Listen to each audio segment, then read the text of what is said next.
Hello everyone, प्यारे बच्चों। आज हिंदी में हम ग्रामर की बुक में चैप्टर 4 संज्ञा पढ़ेंगे। तो सबसे पहले आप यहाँ डेट डालेंगे। आज हम क्या पढ़ने वाले हैं? संज्ञा। बच्चों, संज्ञा क्या होता है? आपने संज्ञा पहले भी पढ़ रखी है। संज्ञा का मतलब नाम। कोई भी नाम हो, किसी भी चीज़ का नाम हो तो वो संज्ञा है। इस तरह से आपको संज्ञा को समझना है। नाम का मतलब संज्ञा। ठीक है, देखिए, आप चित्र देखिए।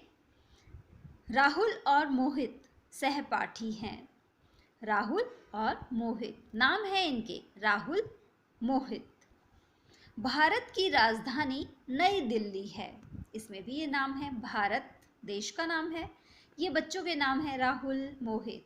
भारत देश का नाम है, नई दिल्ली शहर का नाम है। गाय घास चर रही है। गाय भी नाम है। गाय एक पशु का नाम है।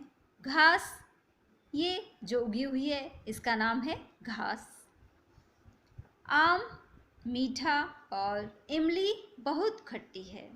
आम एक फल का नाम है। मीठा इसका गुण है। आम का गुण क्या है? मीठा। कि आम कैसा होता है? मीठा होता है। तो इसका गुण है मिठास का। और इमली ये भी एक नाम है, और इमली बहुत खट्टी होती है। तो खटास, खटास जो है वो इसका गुण है इमली का। ठीक है, तो हमने बहुत सारे नाम पढ़े हैं यहाँ पर। बच्चों के नाम, शहर के नाम, देश का नाम, फलों का नाम, पशु का नाम, किसी भाव का नाम। तो बच्चों, ये सारे जो नाम होते हैं, चाहे किसी भी चीज़ का नाम हो तो वो संज्ञा होता है।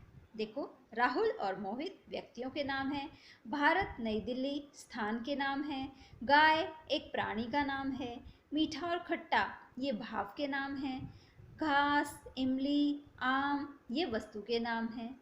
ठीक है, तो इस तरह से किसी व्यक्ति, वस्तु, स्थान, प्राणी अथवा भाव के नाम को संज्ञा कहते हैं। ये आपको ध्यान रखना है। अच्छे से लर्न करनी है लाइन।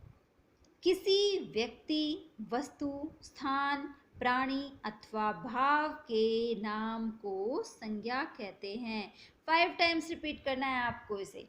5 टाइम्स बोलना है, लर्न हो जाएगी ये, और पक्का लर्न करना है आपको इसे। ठीक है, आइए कुछ और नामों के बारे में जानें। व्यक्तियों के नाम जैसे रमेश, गीता, महात्मा गांधी। आपका नाम, मेरा नाम, आपकी मम्मी का नाम, आपके पापा का नाम, कुछ भी नाम हो सकता है। ठीक है। वस्तुओं के नाम कुर्सी, कलम, पुस्तक, चरखा और अन्य वस्तुएं, कुछ भी। स्थानों के नाम जैसे दिल्ली, मुंबई, आगरा, ताजमहल, कुतुब मीनार आदि। प्राणियों के नाम जैसे हाथी, शेर, बंदर, भालू, घोड़ा, हिरण, खरगोश, कुत्ता आदि।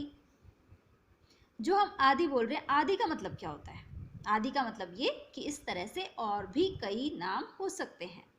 भावों के नाम जैसे मीठा, खट्टा। मीठा जो होता है तो उसका भाव होता है मिठास, खटास, तीखापन, है ना। इस तरह से मीठा, खट्टा, तीखा, सर्दी, गर्मी, बुढ़ापा, सुंदरता, ये सब भाव होते हैं। ठीक है। संज्ञा के भेद। संज्ञा के 3 भेद होते हैं। संज्ञा के कितने भेद होते हैं? 3 भेद होते हैं। कौन कौन से होते हैं? देखिए, पहला व्यक्तिवाचक संज्ञा। फर्स्ट है व्यक्तिवाचक संज्ञा। दूसरा है जातिवाचक संज्ञा। तीसरा है भाववाचक संज्ञा।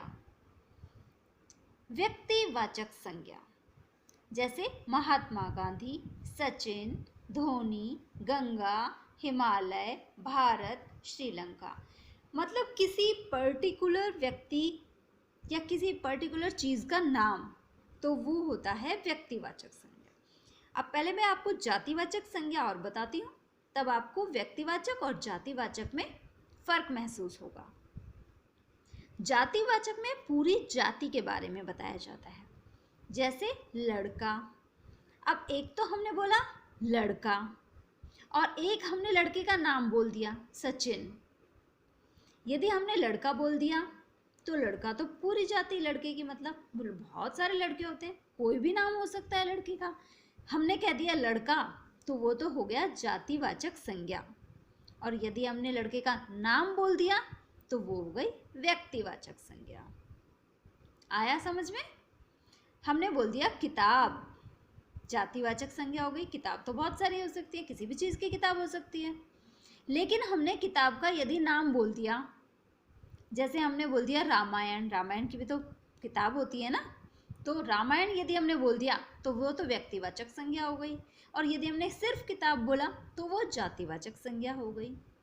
महल, हमने महल बोला, जातिवाचक संज्ञा, और महल का नाम बता दिया हमने तो वो व्यक्तिवाचक संज्ञा। नदी, जातिवाचक संज्ञा, नदी का नाम बता दिया हमने गंगा, तो वो व्यक्तिवाचक संज्ञा हो गई। इस तरह से कक्षा, फूल, पेड़, कुर्सी, मेज, यदि हम पर्टिकुलर इनके नाम बता देते हैं तो व्यक्तिवाचक संज्ञा, अदरवाइज जातिवाचक संज्ञा।